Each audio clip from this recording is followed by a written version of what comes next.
Welcome, students, for another episode on Christian Religious Studies. And today we'll be looking at the unwise policies of Rehoboam. Rehoboam was the son of Solomon. And if you remember, sometimes ago when we consider Solomon, the unwise policies of Solomon, Solomon, refused to remove that forced labor, that kind of bad legacy he set before leaving. And now, after his death, Rehoboam, his son, have to take after him. Now, Solomon died without reversing his unwise policies. He was succeeded by his son Rehoboam, who had been influenced, negatively by the unwise decision of his fathers. I told you, I said Rehoboam had been badly influenced by the unwise policies of Rehoboam. He actually took after his father Solomon. He wanted to maintain things as they were, despite the suffering it entails for the children of Israel. But despite that, his refusal to yield to wiser counsel led to the division of the kingdom of David, which Solomon had inherited. Solomon was the son of David. He inherited that kingdom from his father David. And now that Solomon is gone, Rehoboam took after him. So his refusal now to remove that kind of, the bad treatment his father Solomon, meted out for the children of Israel, now led to the division of the kingdom. Don't forget, sometimes ago I talked about the 12 tribes of Israel, and as a result of the bad things, the bad decisions Solomon took, about 11 of the 12 tribes were taken away from him, leaving out only a tribe, and that is the tribe of Judah. And it was simply because of the sake of David, his father. Rehoboam had been accepted as a king of the people, as a king by the people of Judah. I told you, I said it was only Judah. That was the only kingdom that was left behind. Now, the people in the northern part of the kingdom of Israel sent a delegation to the coronation to plead with Rehoboam. As at the time Rehoboam was made king over them, thank God they accepted him, since it was his father that left and then he was to take after his father. But they now sent delegation to the coronation while he was being coronated that, oh, please, we want you to remove this kind of hardship from us, and then, to reduce the heavy taxation and do away with the forced labor as a condition for accepting his rule over them. They told him, they said, the only favor you can do us is that you take away this forced labor, which your father did, imposed on us. And then this heavy taxation is weighing down on us. Just remove it and then we'll accept you as king over us. Rehoboam listened to their request and asked them to come back in 3 days' time for a reply. He listened to them very well, and then he told them, he said, come back after 3 times, in 3 days' time, then I will give you my reply. Rehoboam first talked to his father's counselors. That's good enough, at least. That shows in that aspect he was taking after his dad in the right direction. And then they advised him to listen to the just and reasonable demands of the delegation. They told him, they said, oh, that's a very good step you've taken, but you have to listen to these people because it's already affecting them. Rehoboam later consulted his temporaries who rejected the advice of the wise counselor. There's something we call youthful exuberance. He actually took the right thing, the right step, going to his father's counsel, and they told him this is what's the right thing to do.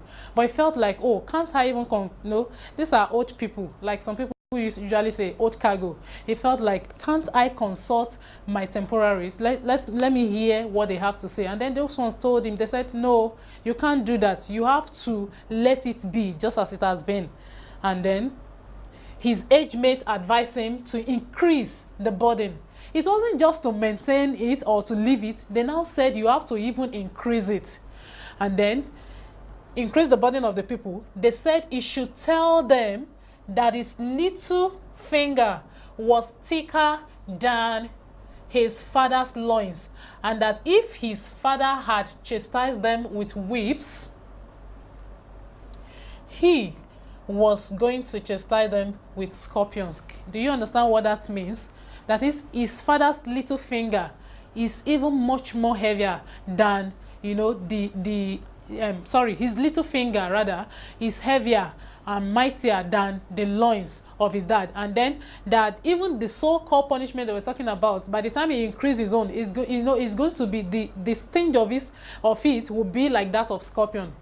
And that is, you know, and then thus Rehoboam took the cruel advice of his age mates. He felt like, oh, these people are speaking good things, and then he neglected the wise advice of the elders. So on the third day, as he has promised them, now the delegation came around. They want to hear what he had for them. And then when they came from the north, the reply he gave them was that, to their utmost surprise, exactly, you know, you have to tell them exactly what the contemporaries told him to tell them. And then he said, at this time, don't think I'm ready to change my mind. In fact, I'm going to increase the burden. And then when he said that, the people felt that, oh, if that is the case, then there's going to be division, because you cannot continue to rule over us, because this is the condition we gave you.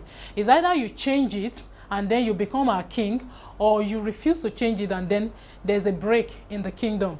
And that was what actually happened, because the northerners rebelled and the kingdom of Israel was divided into two. Rehoboam reigned in Judah, and the northerners returned home to their tents and made Jeroboam, the son of Nebat, their king. If you remember, sometimes ago we were discussing the unwise policies of Solomon. We talked about Jeroboam, you know, kind of protesting against the bad influence Solomon was setting then. And now this is the Jeroboam. Since it was like, you know, they felt like this one is speaking on our for us, is for us, not against us. They feel like, oh, this person is suitable enough to be king. So they set him up. Please don't make that mistake. We have Rehoboam and then we have Jeroboam. Rehoboam, starting with R, letter R, is the son of Solomon. And Solomon is the son of David. But Jeroboam, that's the son of Nebat, who was actually speaking for the northerners, the northern Israel. So now, since Rehoboam, son of Solomon, refused to change, to reduce the heavy taxation and all that, so they felt like we are going to divide. They divided. So Rehoboam took over the other kingdom, while Jeroboam, now the son of Nebat, you know, became the northerners' king.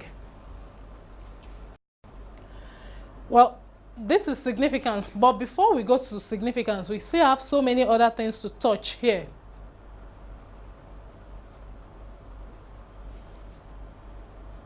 I told you, I said Rehoboam reigned in Judah, and the northerners returned home to their tents and made Jeroboam, the son of Nebat, their king. And that was where we came about the word that, to your tent, O Israel. You know, they maintain the fact that if the agreement is not going to be, you know, Rehoboam is not going to agree with their request, then you are going to be on your own, and then we also move back to our own tents, you know. So they said, to your tent, O Israel. The Israelite, the northern Israel, now moved to their own tent.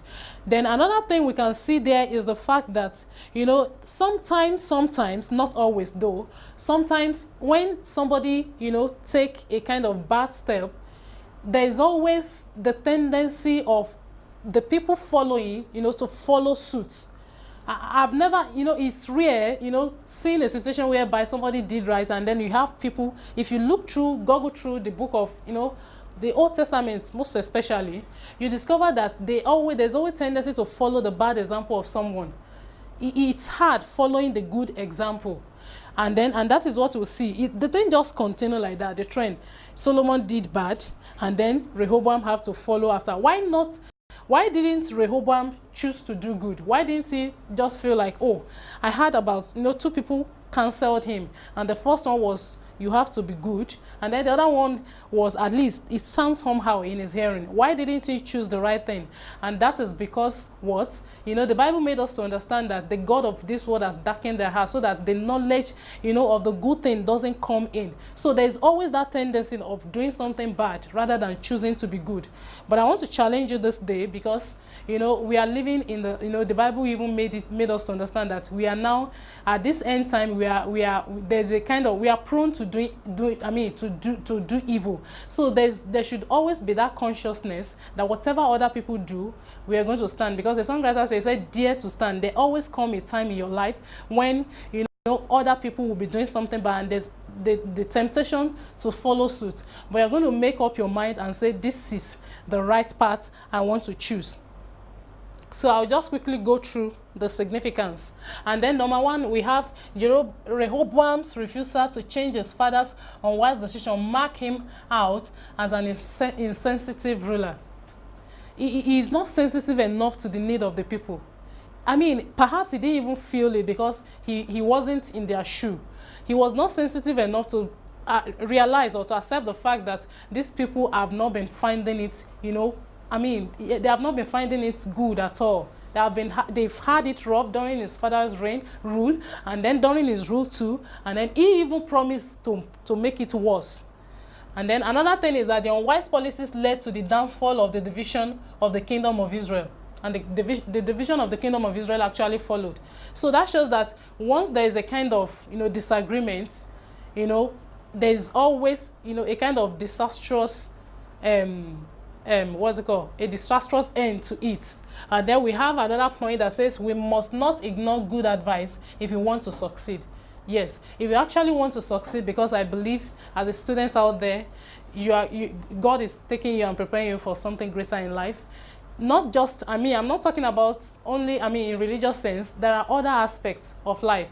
You're going to be great and God is taking you high. So it's always good listening to good advice. If actually we want to succeed, you may think you are making progress if you are doing something bad. Of course, the devil will think, you know, will make you to feel that way. But in the real sense of it, you are not, because at the end it will tell. Because, you know, it will always have a kind of bad effect. If you want to actually be great in life, you want to make it, you want to achieve success, you know, it lies in the, you know, the power of choosing good advice. You know, people will always come. Bad people will come and good people will come. But it is always the best, you know, it will be wise of you to choose wise counsel because it will help you in life. In fact, it will help you go a long way in life. So in summary, what we've considered today is about the unwise policies of Rehoboam. You remember where it started. He took over from his father Solomon. You know, Solomon did what was bad. He decided to take after him. And even when the other people, the affected people came around, you know, seeking for his hand to kind of reverse the evil thing his father did, he rather chose to take to his colleagues' advice, which was actually bad. He neglected the elders' counsel, you know, that was good, and he chose to do that other bad thing. So in that, you know, we've learned a lot that in any situation we find ourselves, we have to make up our mind that despite the fact that there might be people who advise us to do wrongly, you make up your mind to do that which is good. Yes, the Bible says he has shown thee, O man, what is good, to love justice and to hate what is bad. So you have to stick to what is good. In every sphere of life, there is nowhere you get to. There's always that temptation to do what is bad. There's nowhere you get to. But you are the one who will decide that this is what I want to do. If you find yourself, you know, in a place where there is a kind of, you know, competition, and then they are ready to do whatever, anything. You know, some people can go to the extent of killing other people, you know, in whatever form they can, just to get it done. But you have to make up your mind if you truly want to, you know, live a life apart from, if you want to live a life that is godly. So what Rehoboam did here, we can see that it wasn't godly, and of course God was not happy with it, and the children of Israel too were not happy with it, and that was what led to division. In any place Perhaps if later in life you become a leader in any organization, you have to listen to the cry of people. If they say this is not what this thing is bad and they don't want it, listen to good advice and take to it. And then you have to shun bad advice, because people will always come around and say, oh, don't mind them. You have to be firm and let them know your stand. No, you have to bend a bit. If you don't bend, then things will get spoiled, and then you may think even the so-called success, you think you are achieving, in fact, before you know it, you discover that it's nothing. It's not success. It's actually a success in disguise. So when you make up your mind to take to good advice, you make it in life, and then as you do that, I am very sure that you testify of it, and you'll be happy you do. So before we close for today, we'll look at the assessment, and the assessment states that in 5 lines states the lesson you learned from the unwise policies of Rehoboam. Just in 5 lines, you tell us the lesson you learned from the unwise policies of Rehoboam. Despite the fact that it was a bad thing he did, but then there are lessons we can learn there today as learners of the Bible, the learners of today's Bible. And then you send your answer to the address on the screen. Thank you. Have a lovely time.